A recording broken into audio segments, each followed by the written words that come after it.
Ladies and gentlemen, please rise for the arrival of the Lieutenant Governor of Ontario, the Honorable David C. Onley, and the 8th Wing Commander, Colonel Dave Cochran. Mesdames et Messieurs, veuillez vous lever pour l'arrivée du Lieutenant-Gouverneur de l'Ontario, l'Honorable David C. Onley, et le commandant de la 8e escadre, le colonel Dave Cochran.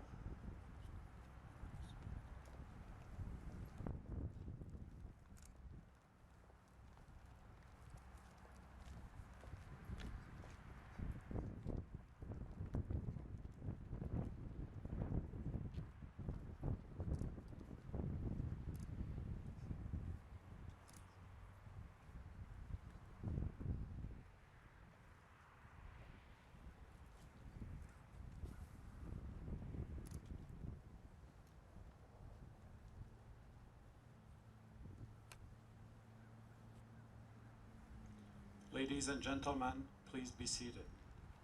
Mesdames et Messieurs, veuillez vous asseoir.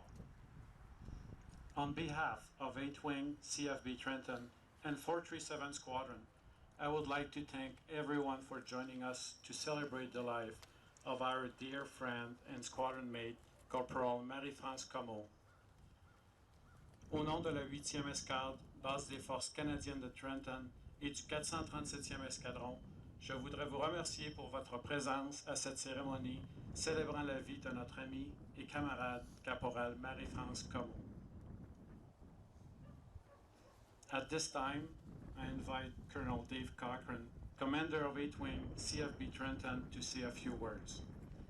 J'invite maintenant le colonel Dave Cochran, commandant de la 8e escadre, base des forces canadiennes de Trenton, à s'adresser à l'audience.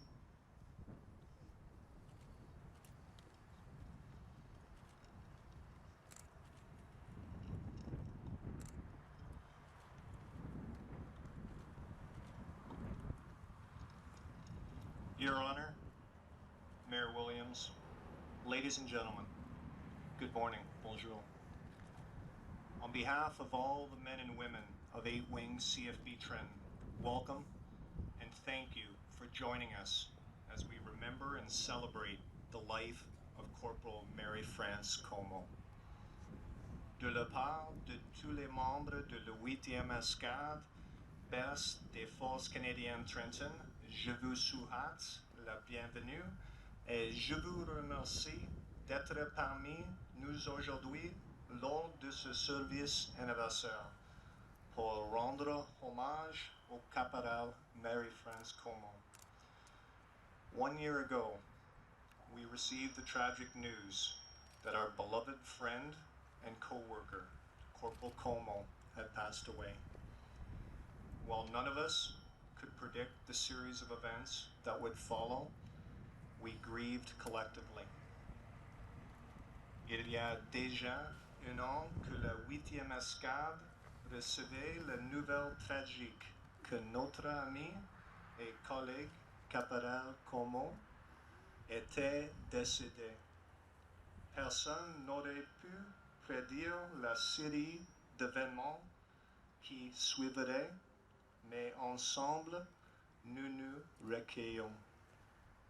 Mr. Ralph Waldo Emerson coined the famous saying, "What lies behind us and what lies before us are tiny matters compared to what lies within us."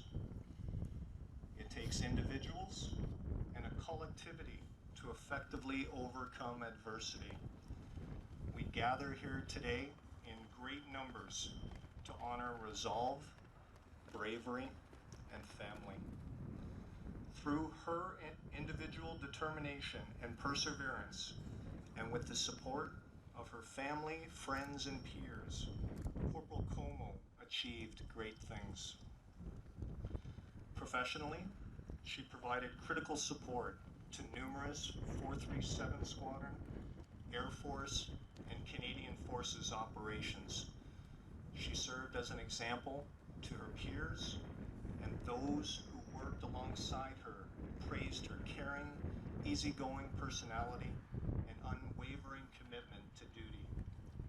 She had an obvious love for flying and traveling, and her personal passions emerged whether she was carrying on with her day-to-day responsibilities or instructing new candidates.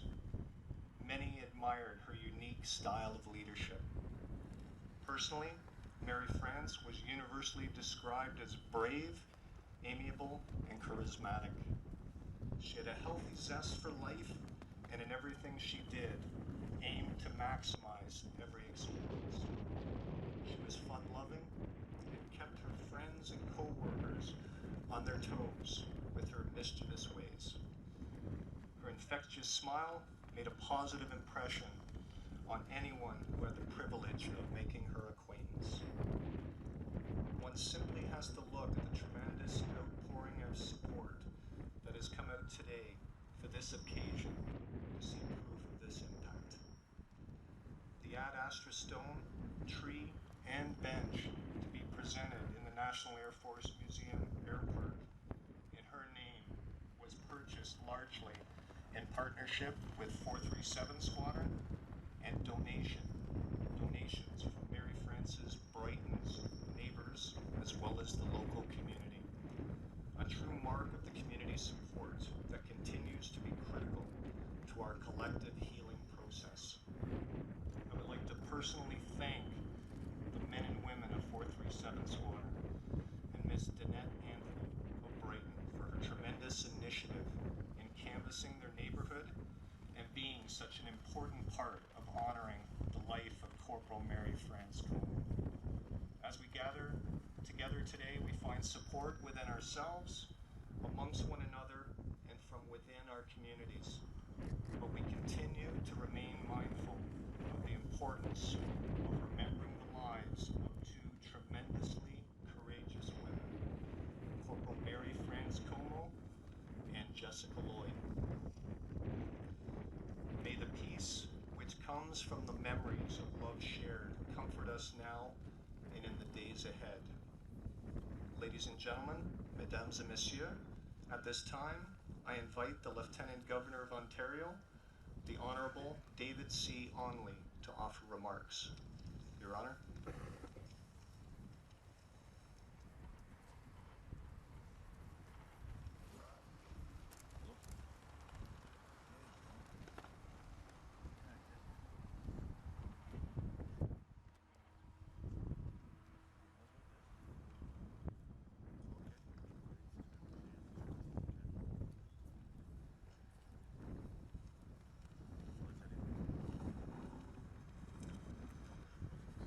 Colonel Cochran, ladies and gentlemen, friends and family and supporters of Marie France, men and women of CFB Trenton. As Her Majesty's representative in the province of Ontario, it is my privilege, and it is indeed an honor for both Ruth Ann and myself, to be with you as we join together to celebrate Marie France's life. During her 12 years in the Canadian military, she was well liked and respected by all who knew her. She wore the uniform with pride and distinction. The manner of her violent passing has affected all Canadians. It especially has affected those who wear the uniform of Canada, and in particular, those who serve here at Trenton, those who knew her in Belleville, those who knew her in Brighton. As members of the Trenton family, you will, through mutual support, and have already begun to help each other heal the wounds caused by her death and by a heinous betrayal of trust. I've come here today to assure you that the people of Ontario stand with you in this process, today and in the future. They do so out of respect.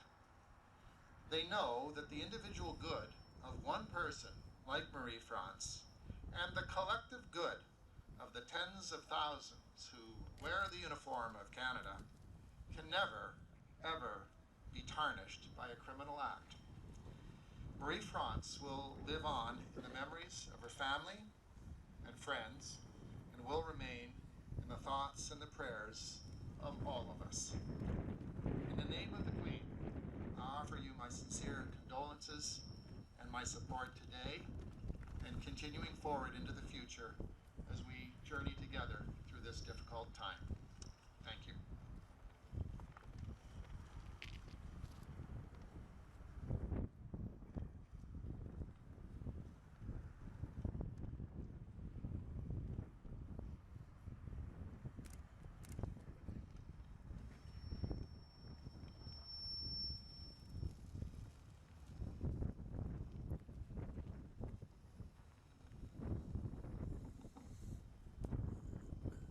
Thank you, Your Honor.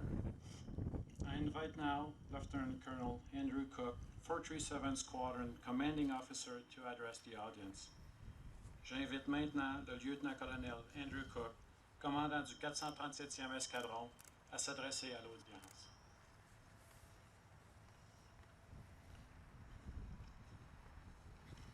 Before I begin, I would just like to let the audience know that Marie-France's family was consulted and declined the invitation, but are very pleased that we're here to honor their daughter.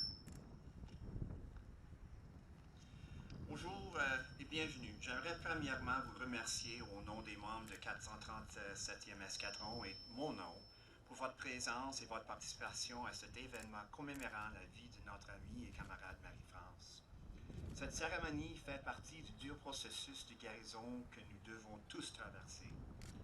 La famille de Marie-France m'a demandé de vous faire part de leur appréciation envers les voisins de Marie-France pour leur générosité, compréhension et gentillesse démontrée tout au long de la dernière année. Puisque la majorité de l'audience ici présente est anglophone, je continuerai le reste de mon discours en anglais. Je vous remercie sincèrement pour votre compréhension. Corporal Marie-France Comeau was an Army soldier who served as a flight attendant at 437 Squadron. Today, we gather on the anniversary of her tragic murder. We gather not to revisit the anguish of her loss, but rather to come together as an Air Force family, hoping to remember Marie-France. To most Canadians, Marie-France has, until now, been known more in terms of how she died. We gather to remember her in terms of how she lived, how she laughed, how she affected those of us who knew her. Over the past year, the tragic circumstances of Marie-France's passing have tended to overshadow who she was, her identity. The victim of a heinous crime perpetrated by a reprehensible individual, Marie-France must be remembered by us, not for the circumstances of her death, but rather for the many blessings she brought to those of us who knew her, loved her, and worked with her. Most of us hope that at the time of our passing, we will have left a lasting impact on our world, that our lives will have been productive and meaningful, and that we will leave a lasting legacy to our family and friends who follow us. Marie-France was likely unaware of the scope and magnitude